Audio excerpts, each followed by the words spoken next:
राजनीति का नियम है कि ना कोई परमानेंट दोस्त होता है और ना ही कोई परमानेंट दुश्मन। और ये राजनीतिक लिहाज से हर दल के लिए काबिज नजर आता है। यानी कि हर दल अपने फायदे के लिए कभी किसी का साथ लेने के लिए तैयार हो जाता है तो कभी साथ छोड़ने के लिए। और उत्तर प्रदेश में 2027 में विधानसभा चुनाव है और इससे पहले दो बड़े दलों को लेकर चर्चा हो गई है कि क्या ये दल 27 का चुनाव गठबंधन में लड़ेंगे क्या। ये दो दल हैं, एक तरफ समाजवादी पार्टी तो दूसरी तरफ बहुजन समाज पार्टी। एक तरफ अखिलेश जो बबुआ है, दूसरी तरफ मायावती जो बुआ है। एक वक्त पर बुआ बबुआ की जोड़ी देखी जाती थी। उत्तर प्रदेश में एक रुतबा होता था, एक दबदबा होता था, लेकिन आज ये दोनों ही दल एक दूसरे के कट्टर दुश्मन नजर आते हैं। लेकिन हालिया दौर में एक ऐसा बयान सामने आया है जो एक बड़ा संकेत दे रहा है विधानसभा चुनाव से पहले गठबंधन को लेकर। ये बयान समाजवादी पार्टी के राष्ट्रीय अध्यक्ष अखिलेश यादव द्वारा है। प्रेस कॉन्फ्रेंस के जरिए जब अखिलेश यादव से मायावती संग गठबंधन को लेकर चर्चा की जाती है, सवाल पूछा जाता है, तो खुद अखिलेश यादव कहते हैं कि 2019 में मायावती के साथ अच्छे संबंध थे, अच्छा गठबंधन था और हम पूरी कोशिश पुराने गठबंधन को वापस पाने में लगे हुए हैं। हम उनके ही समाज के लिए काम कर रहे हैं। ऐसा कहना यही दर्शाता है। लेकिन क्या वाकई ऐसा हो पाएगा? इसी से जुड़े हुए तमाम सवाल हैं, जवाब खंगालने की कोशिश करेंगे। हमारे साथ हमारे वरिष्ठ सहयोगी अमन सर जुड़ चुके हैं। सर, बहुत बहुत स्वागत है आपका जी। सर, एक तरफ जहां मायावती है तो दूसरी तरफ अखिलेश यादव है। इनके अलावा भी कई ऐसे दल हैं जो दलित वोट बैंक को साधने की कोशिश करते हैं, लेकिन उत्तर प्रदेश में बहुजन समाज पार्टी के बाद समाजवादी पार्टी को देखा जाता है। क्या लगता है कि जो बाबा साहेब की जयंती आने वाली है, इससे पहले क्या कोई बड़ा ऐलान हो सकता है? अभी तो संकेत अखिलेश यादव द्वारा दिए जा रहे हैं, क्या कोई ऐलान हो सकता है? क्या लगता है? देखिए नाज़मीन, बिल्कुल आप जिस तरह देख रहे हैं पूरे उत्तर प्रदेश चुनाव का अब जो माहौल बन रहा है, उसमें महत्वपूर्ण बात ये बन जाती है कि क्या यहाँ पर एक बार फिर से अखिलेश यादव और मायावती दोनों गठबंधन के जरिए साथ आते हुए नजर आएंगे। देखिए जरूरत भी है और जरूरी भी हो जाता है, क्योंकि अखिलेश को भी पता है कि उनको कोशिश जिस तरह से वो कर रहे हैं, अगर उनको मायावती का यहाँ पे साथ मिल जाता है तो उनकी कोशिशों को परवाज मिल सकती है। यानी कि जिस तरह से माहौल वो बना रहे हैं उसमें उनके लिए बेहतर एक रास्ता तैयार हो सकता है मायावती के आने से। और यही बात है कि बारंबार अखिलेश यादव पुरानी बातों को याद दिलाते हुए नजर आते हैं। और एक समय 2019 की अगर बात करें तो उस समय जब गठबंधन हुआ था तो बुआ और बबुआ की जोड़ी को लेकर खूब मीडिया में चर्चाएं होती थी। यहाँ तक अखिलेश यादव कहते थे कि भाई वो मेरी बुआ है, उनका अपमान मेरा अपमान है। मंचों पर कई बार जो डिम्पल यादव उनको मायावती के पैर छूते हुए देखा गया था। तो ये तमाम चीजें थी, वो ये बता रही थी कि किस तरह से रिलेशन जो है वो मजबूत होता हुआ दिखाई पड़ा। लेकिन जैसे 2019 का चुनाव बीता उसके बाद मायावती ने कहा कि भाई हम एक साथ नहीं चल सकते, क्योंकि हम एक साथ अगर चल रहे हैं तो उसमें हमारा जो वोट है वो हमसे कटता हुआ दिखाई पड़ रहा है। और यही वजह है कि मायावती ने समाजवादी पार्टी के साथ में अपना गठबंधन तोड़ लिया। हालांकि ये 2019 के चुनाव की अगर हम बात करें तो यहाँ पर दोनों गठबंधन को 15 सीटें मिली थी, जिसमें समाजवादी पार्टी को 5 तो बीएसपी को यहाँ पर 10 सीटें मिली थी। लेकिन उसके बावजूद बीएसपी ने कहा कि भाई सपा की वजह से हमें घाटा हो रहा है। अब देखिए 22 के चुनाव आते हैं, मध्य जो विधानसभा चुनावों की बात करें, वहां पर मायावती कहती है कि हम एकला चलो की नीति पर चलेंगे, कोई गठबंधन नहीं करेंगे। और आई थिंक एक विधानसभा सीट उनके हिस्से में आती है जो ये बताता है कि जो 2007 में सबसे ताकतवर पार्टी थी उत्तर प्रदेश में, 206 सीटें जीतने वाली मायावती की पार्टी 2022 तक आते आते यानी 13-14 सालों के अंदर उनकी पार्टी महज एक सीट पर सिमट जाती है। 24 की बात करें तो आप देखिए 400 से भी ज्यादा उन्होंने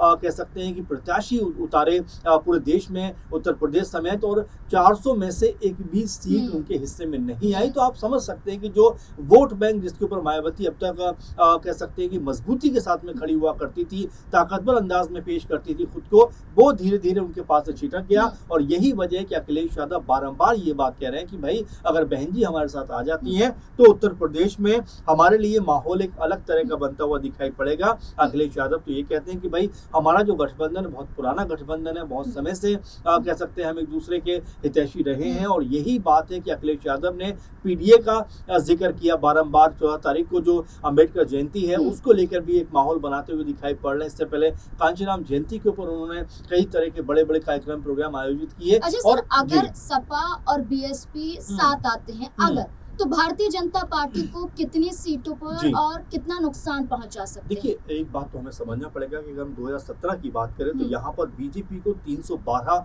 यानी 300 से ज्यादा सीटें मिली थी। एक तरफा जीत उनकी होती हुई दिखाई पड़ी थी, लेकिन ये मैजिक 2022 तक आते आते थोड़ा कुंद पड़ता हुआ दिखाई पड़ा, क्योंकि यहाँ पर जो सीटें बीजेपी के पास में 312 थी वो 250 या 55 के आसपास अगर रह जाती, और जो सपा महज 47 सीटों पर थी 2000 कह सकते हैं कि हम 17 में वो अचानक से 47 सीटों पे थी, वो अचानक से 111 सीटों पर आ जाती है। 24 में अगर हम चलें, 24 के चुनाव को देखें तो उस समय भी लगातार ये कहा गया कि भाई यूपी में 2 लड़के घूम रहे हैं, कुछ नहीं कर पाएंगे, कुछ बड़ा धमाका नहीं हो पाएगा। लेकिन हैरानी की बात ये हुई कि अयोध्या जो सीट बीजेपी बड़ा कह सकते हैं कि पूरे देश में ये बात कर रही थी कि भाई राम मंदिर हमने बनवाया, हमने ऐसा किया, हमने वैसा किया, लेकिन उसी सीट से बीजेपी के प्रत्याशी की हार हो जाती है। और कुल मिलाकर अखिलेश यादव के हिस्से में 37 लोकसभा सीटें आती हैं, जो ये बताता है कि उत्तर प्रदेश के अंदर अखिलेश यादव ने क्या एक बार फिर से कह सकते हैं कि जो वोटर्स उनको लुभाने का काम शुरू कर दिया, या उनकी तरफ जो वोटर्स हैं वो आ गए हैं। तो इसी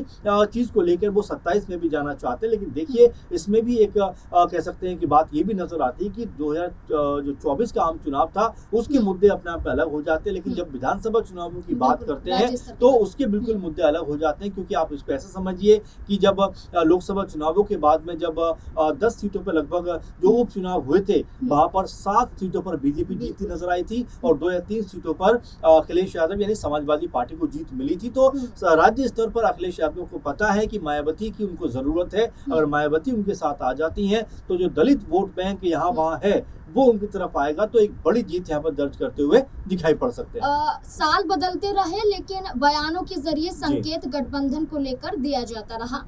सर 2025 में मायावती ने ये भी कहा था कि अगर कोई श्रवण वोट ट्रांसफर करवा दे तो हम गठबंधन पर विचार कर सकते हैं, यानी कि सिर्फ दलित पिछड़े वर्ग तक सीमित नहीं है, वो और वर्ग को साधने की भी कोशिश कर रही है। और इसका उदाहरण हमने कई दिनों में भी देखा जहां मायावती ऐसे फैसले ले रही है जहां ब्राह्मण चेहरे को प्रभारी बनाया जाता है या चुनाव के लिए तैयार किया जाता है। तो मायावती सिर्फ अब दलितों तक सीमित नहीं रहना चाहती, क्या यही लगता है? देखिए, बिल्कुल। और 2007 की बात करें नाज़मीन, तो 2007 में आप देखेंगे कि मायावती ने इसी सोशल इंजीनियरिंग का एक बहुत बेजोड़ नमूना पेश किया था और 206 सीटें अपने हिस्से में लेकर आई। पूर्ण बहुमत की सरकार उस समय बनी थी। तो जातिगत जो समीकरण साधने का अनुभव है वो मायावती से शायद ज्यादा किसी को नहीं आता। इसीलिए आप देखेंगे कुछ दिनों पहले ब्राह्मण समुदाय को लेकर उनकी प्रतिक्रिया सामने आई थी, जब पंडित नाम से एक वेब सीरीज बन रही थी, उसमें पुरजोर तरीके से कहती हुई नजर आती है कि भाई किसी समुदाय का अपमान नहीं होना चाहिए और इस फिल्म के ऊपर तुरंत प्रतिबंध लगना चाहिए। तो उनको पता है कि चीजों को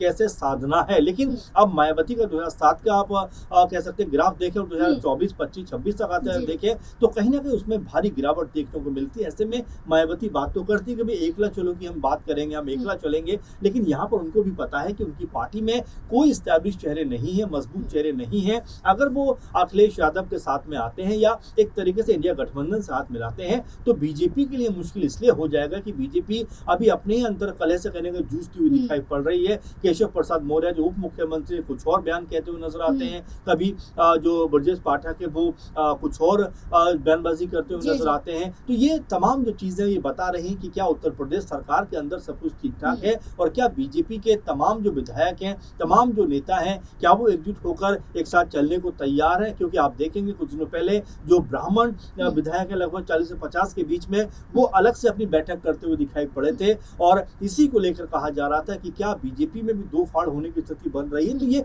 तमाम ऐसी चीजें जिसको लेकर अखिलेश यादव जो समाजवादी पार्टी है वो निगाहें लगाए हुए बैठी है। शिवपाल यादव ने उस समय ये तक कहा था कि भाई जो असंतुष्ट ब्राह्मण विधायक है वो हमारी तरफ आ सकते हैं, हम उनका खुलकर वेलकम करेंगे। तो ये तमाम चीजें कि इसमें अगर मायावती का साथ यहाँ पर सपा को मिल जाता है तो सपा की जो स्थिति है वो बेहद मजबूत होती उत्तर प्रदेश में दिखाई पड़ेगी। बिल्कुल, बहुत मजबूत नजर आ सकती है। वो बसपा सुप्रीमो मायावती, जिसे लेकर कहीं ना कहीं कुछ वक्त तक ये भी चर्चा हुई कि वो भारतीय जनता पार्टी की बी टीम है, लेकिन बीजेपी के ही एक विधायक द्वारा उन पर आरोप लगाया गया, ये कहते हुए कि अगर उत्तर प्रदेश में कोई सबसे ज्यादा भ्रष्ट मुख्यमंत्री रहा है वो मायावती रही है। तब अखिलेश यादव ने खुलकर इसका विरोध किया और मायावती का साथ दिया। तब मायावती ने शुक्रिया अदा भी किया अखिलेश यादव का। तो यही संकेत मिलते हैं कि बीजेपी समय समय पर आलोचना करती रही है, विरोध करती रही है या नीचा दिखाने की कोशिश करती रही है,